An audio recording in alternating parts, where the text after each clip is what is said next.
मंदिर में यीशु की खूनी सी पाई निराशा तूने जैसी, हम भी निराशा आती है मरियम जीवन में यीशु की खूनी सी।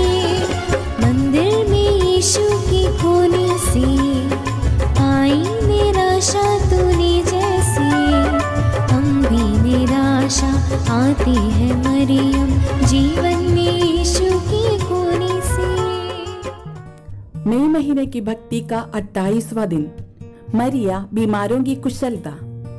आदम और हेवा ने परमपिता परमेश्वर की आज्ञा का उल्लंघन किया, यही आदि पाप कहलाया। इसी आदि पाप के कारण उनका पतन हुआ।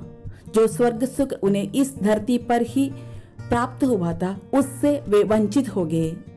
इस पतन के साथ साथ समस्त मानव जाति पर हर प्रकार की विपत्तियां आ पड़ी। इन विपत्तियों में से एक है बीमारी। संसार में ऐसे कोई भी व्यक्ति नहीं है जो किसी न किसी बीमारी से प्रभावित ना हुआ हो। बीमारियां दो प्रकार की होती है, शारीरिक एवं आध्यात्मिक। जिस प्रकार बीमारी के कारण शरीर अशक्त हो जाता है, उसी प्रकार पाप के कारण मानव की आत्मा दूषित हो जाती है और मन तथा हृदय में अशांति छा जाती है। पाप के कारण मानव की आत्मा में दुर्गुणों की प्रवृत्ति का विकास होता है। फलस्वरूप मानव पदभ्रष्ट हो जाता है। क्या ऐसी बीमारियों में मोक्ष पाने का कोई साधन है? हाँ, अवश्य है। हमारे प्रिय मुक्तिदाता प्रभुवर यीशु ने हमें इन रोगों से मुक्त करने तथा हमारे स्वास्थ्य की कामना करते हुए पवित्र संस्कारों की स्थापना की है। साथ ही उसने अपनी पवित्र माता मरिया के संरक्षण में हमें सौंप दिया है। माता मरिया हमारी स्वर्गिक माँ है। वो सदा हमारी सहायता करती तथा दुख में सांत्वना प्रदान करती है।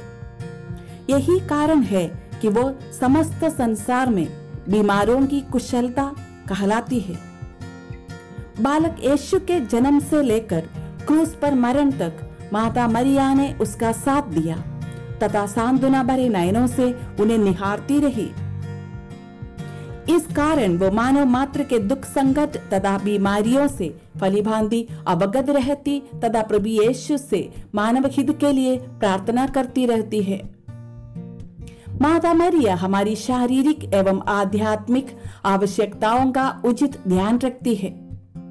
उनकी मध्यस्थता से गूंगे बोलने लगते हैं, बहरे सुनने लगते हैं, लंगड़े चलने लगते हैं तथा असंख्य रोगी चंगाई पाते हैं।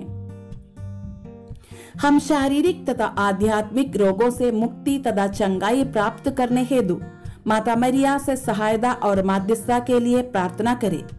वो यथासमय हमारी आवश्यकताओं की पूर्ति करेगी तथा हमारे शरीर और आत्मा के सब शत्रुओं से रक्षा करेगी। प्रार्थना। हे अधिप्रेमी माता, तेरे ही आंचल और संरक्षण में हमारी मुक्ति है। हे स्वास्थ्य की माता, आध्यात्मिक और शारीरिक रोगों से हमारी रक्षा कर, हमें धैर्य एवं साहस प्रदान कर कि हम हर कठिनाई का सामना कर सके तथा पवित्र और धार्मिक जीवन व्यतीत कर सके। आमीन। आइए आज संसार भर के सारे बीमार लोगों को, विशेषकर आध्यात्मिक बीमारी से पीड़ित लोगों को चंगाई प्राप्त होने हेतु 3 प्रणाम प्रार्थना करें।